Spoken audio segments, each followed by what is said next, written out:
Please welcome to the stage the Honorable Sylvester Turner, Mayor, City of Houston.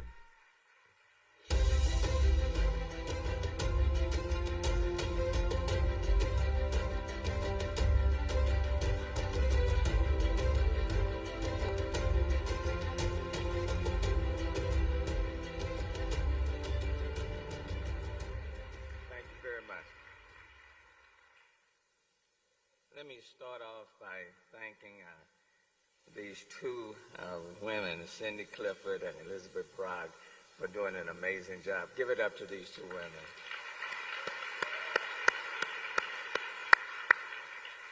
And I certainly want to thank them. I've called on them many times, and they've always said yes. Paused for a second, but eventually I knew the answer was going to be yes. So I want to thank them. I want to thank Houston First for just doing an incredible job. To David and Michael, to the board members of Houston First, please give it up to Houston First.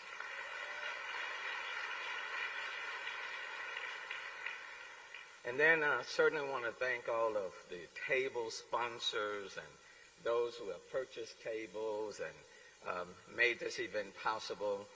It's not about me. It's about the city of Houston. And for there to be 1,600 plus people here today and others who desire to come and couldn't because of the capacity, I want to thank each and every one. So give yourselves a hand this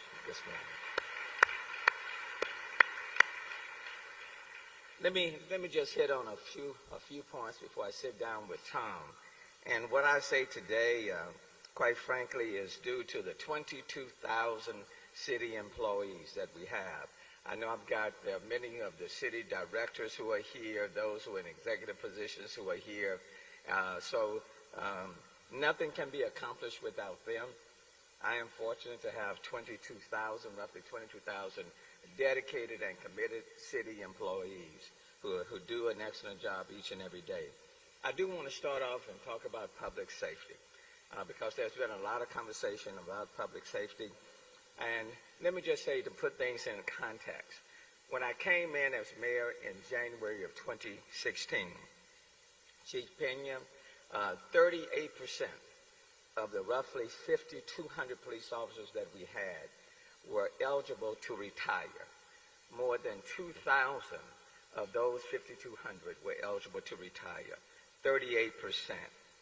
Since then, since I've been mayor, we have hired 1,991 police officers.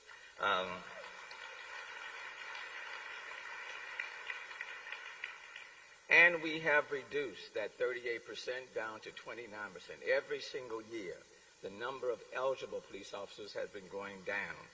We inherited a very aging police force. And to increase the number of police officers to be hired even more, starting this month, the incoming pay for cadets will increase by $10,000. Instead of making $42,000, they'll be making $52,000.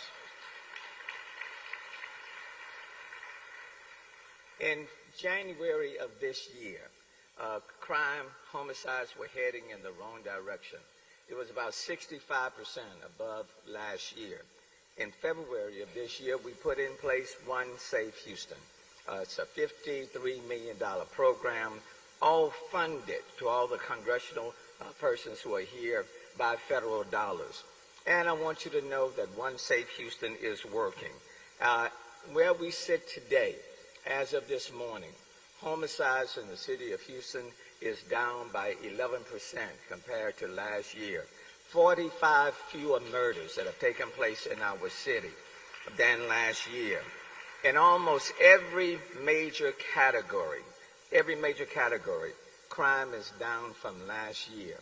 And you may have heard that commercial on television that's been run that said Houston has more murders than Chicago.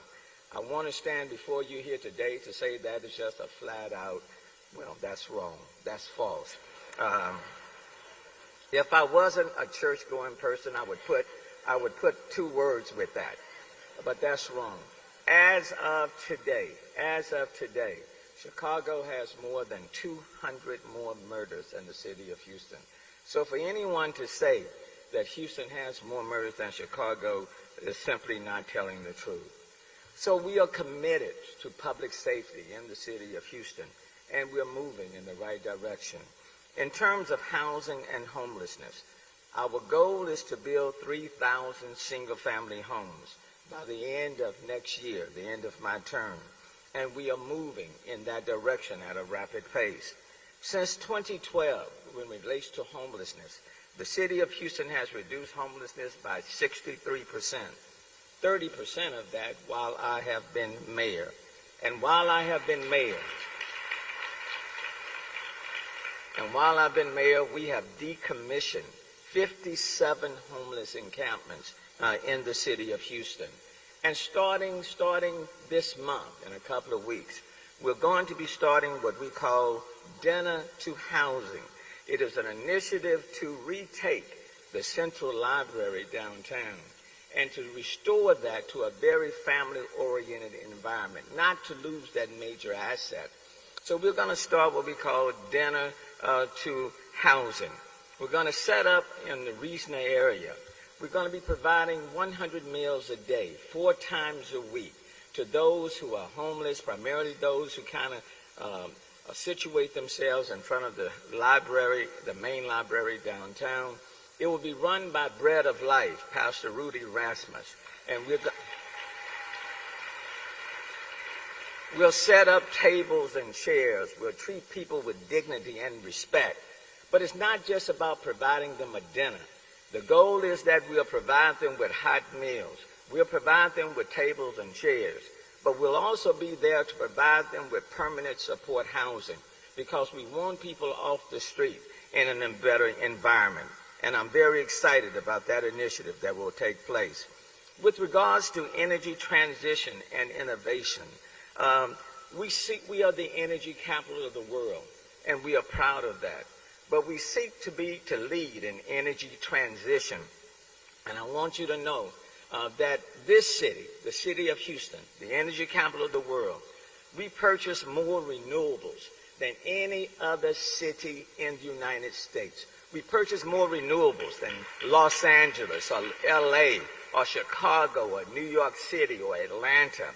All 550 municipal buildings in the city of Houston are powered by renewable energy, and we're proud of that. We are in process of engaging in our 30 by 30 initiative on the Evolve Houston, and that's 30% of our vehicles to be powered by electric vehicles by 2030. We're moving forward with electric charging stations. And when it comes to alternative forms of energy, we have over 70 companies in this city that are already focused on carbon capture, utilization, and storage, and clean hydrogen.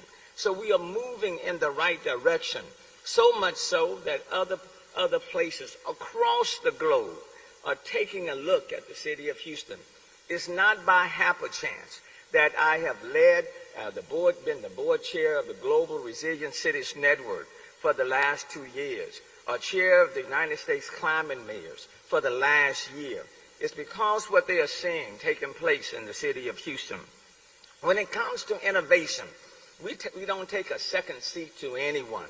And so you see the Cannon that is open up in the old Sears building, TXRX in East Houston, the Cannon itself, the Ion in the Sears building, the Cannon in West Houston. The spaceport is taking off, and Greentown's Labs has expanded from the Boston area now to the city of Houston. And so we are moving in the right direction. Yes, people refer to Silicon Valley, but now they're referring to hashtag Silicon Bayou right here in the city of Houston. When I came into office, I said I didn't want to be the mayor of 2 cities in one. So we started an initiative called Complete Communities, and that is moving. Between now and the end of next year, an additional 22 neighborhood parks will get a major innovation. They're going through the permitting phase now. Almost in every city council district, we're renovating these parks. The A-Leaf multi-neighborhood center, they've been waiting for that for the last 20 years. This 63,000 square foot state-of-the-art facility will open up in Alief later on in the month of December. In the Sunnyside area, they've been waiting on their multi-service center for quite some time.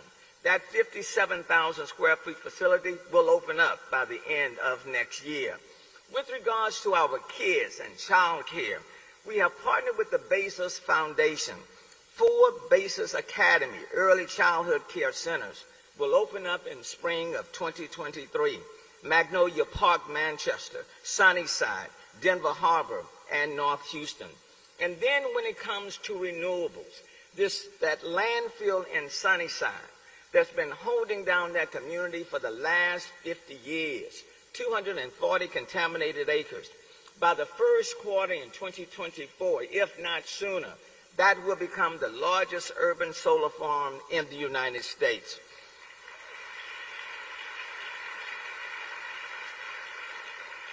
Bethune Elementary in Acres Home, that closed down.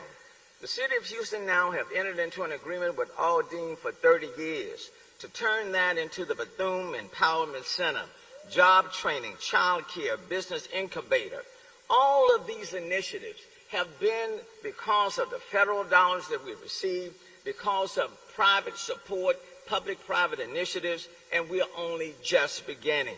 With regards to economic development, we continue to break records in our commitment to providing contracting opportunities to minority and women-owned small businesses.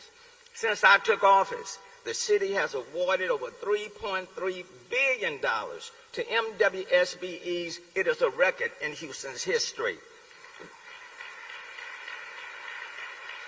And with regards to building a resilient, sustainable, and smart city, we have already appropriated and allocated close to $1 billion local dollars, which have been spent on drainage and flooding.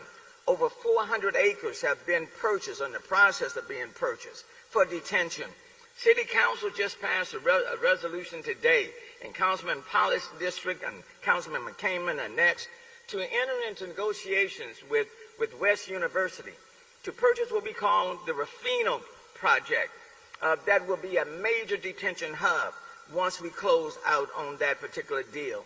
And FEMA just approved the money for the Inwood Forest Hazard Mitigation Grant Project on the north side. That will hold more water than the Astrodome itself. And then with regards to sustainability, when the lights go off, the power goes off. In every one of our complete communities, we are identifying what we call sustainable community resource hubs, multi-service centers, or libraries, that when the power goes out, the power in these hubs will never go out, such that people in these neighborhoods will always have a place to go to if there's a major power outage, and we're working with Centerpoint and others to make that happen. And then when I came in, the roads were bad. Potholes, potholes, potholes. Well, 7 years later, 96% of the time, we are assessing and addressing those potholes by the next business day. Streets were bad, bad. You couldn't drink a cup of coffee. Since 2020, 548 miles of roadway have undertaken major rehabilitation. And between now and next year, be prepared, a lot of inconvenience, but we do want to have a major makeover on as many of these streets between now and the end of next year. I'll close with this. The first 7 years have been challenging, but they have been rewarding. Someone said, Mayor, I know in 14 months you'll be glad to leave. No, that is not true. I wish there was a COVID exemption that would allow me two more years.